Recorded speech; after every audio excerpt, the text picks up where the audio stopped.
I think that one of the greatest sort of situational strengths of like a fractional person is that they come in a lot of times with very little context, and they don't have all of the context that gets gained by traveling with your colleagues or being at lunch with your colleagues or just meetings and things like that. And so I think a fractional executive is in a position just naturally to sort of ask questions that maybe other people take for granted.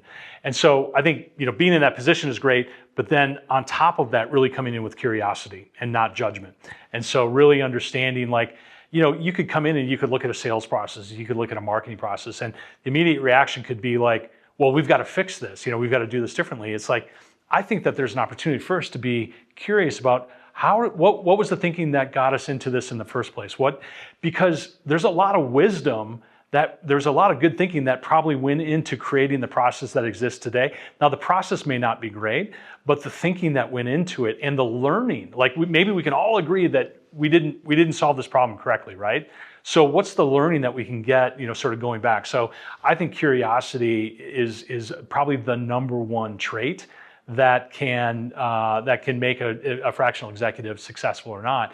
And I think that there's clues that you can find out, during the evaluation phase is this person going to be really curious, or are they going to come in and say, well, I know how to fix this? And I think for a fractional executive, sometimes there's some pressure, right? They're incented to think like, I got to come in here and in the first 30 days, I got to be able to really show that I'm making a difference.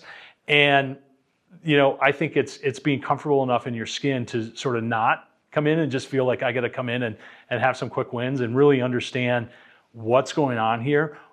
How did we get to the solutions or the processes or the things, the approaches that we're taking right now? Perhaps I'm coming in and replacing someone. What was the role that you thought this person was going to play? And, it's easy when someone leaves to be like, oh, they weren't the right fit. Well, what did we do that made them not the right fit? Sort of a little bit of introspection. And so I think that's someone that comes in with a natural curiosity, not only about, how they can fit in, but really what's going on in that environment. And then taking that curiosity and keep iterating on that. So never feeling like you know it all, right?